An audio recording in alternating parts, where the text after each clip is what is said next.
عصر کے وقت احرام باندھا تو عصر کی 2 رکعت نماز پڑھیں گے، مغربی کے وقت باندھیں گے تو مغرب کی 3 رکعت نماز پڑھیں گے آپ،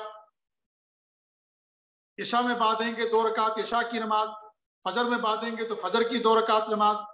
تو یہ فرض نماز ہوتی ہے، احرام کی کوئی خاص نماز نہیں ہے کہ احرام کے نام پر نماز پڑھا جائے. جیسے ختنے کے نام پر نماز نہیں ہے، عیدگاہ کے اندر 2 رکعت نماز کے علاوہ کوئی دوسری نماز نہیں ہے، اور ایسے ہی صفا مروہ کی سعی کے بعد نماز نہیں ہے.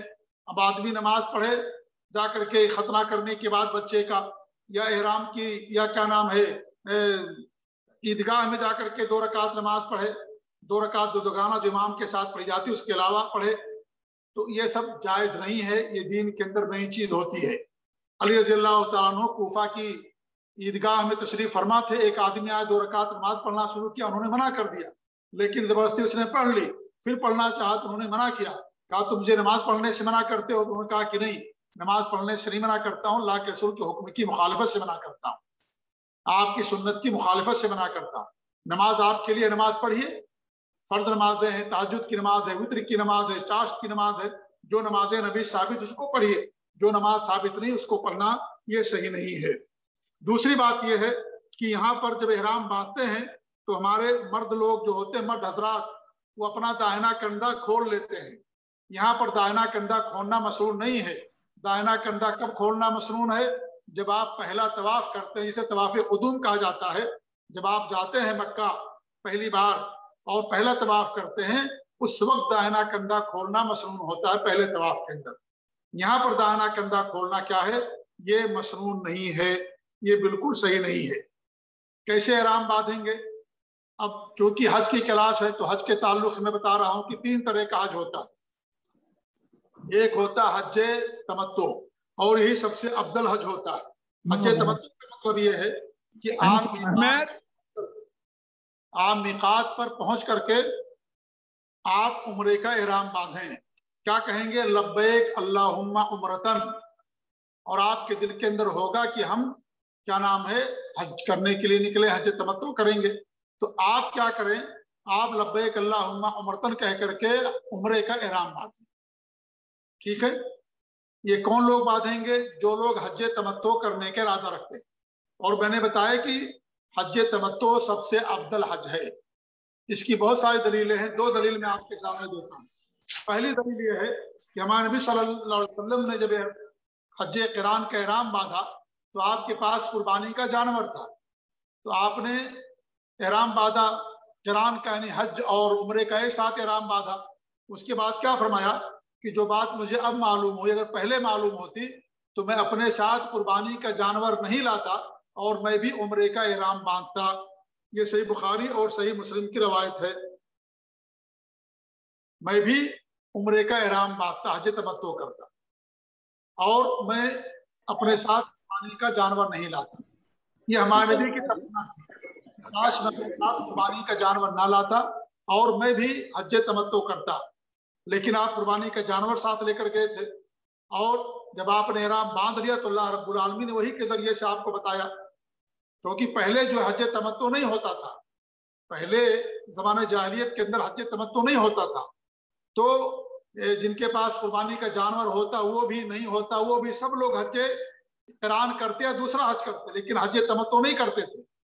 تو ہمارے نبی نے وہی احرام باندھا. تو اللہ رب العالمین نے جبریل امین کو نازل فرمایا اور اس طریقے سے مسئلہ ان کو بتایا. تو ہمارے نبی نے کہا اگر میرے پاس قربانی کا جانور نہ ہوتا تو میں بھی حج تمتع کرتا، لیکن قربانی کا جانور ساتھ لے کر گئے تھے، اس لیے آپ نے حج قران کیا. دوسری دلیل یہ ہے کہ آپ صلی اللہ علیہ وسلم نے تمام صحابہ کرام کو جن کے پاس قربانی کے جانور نہیں تھے اور ان لوگوں نے قران کا احرام باندھ لیا تھا،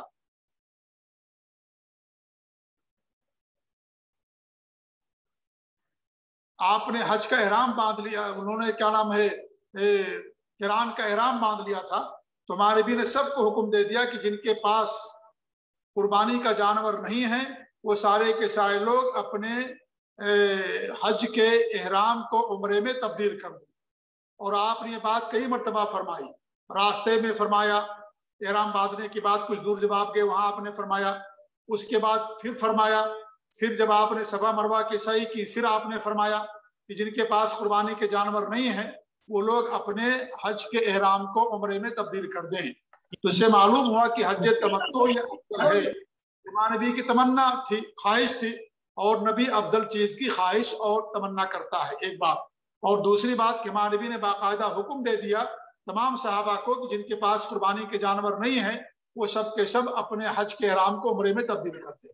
تو حج تمتع سب سے افضل حج ہوتا ہے، جس کا مطلب یہ ہے کہ انسان میقات پر عمرے کا احرام باندھے۔ کیا کہے گا؟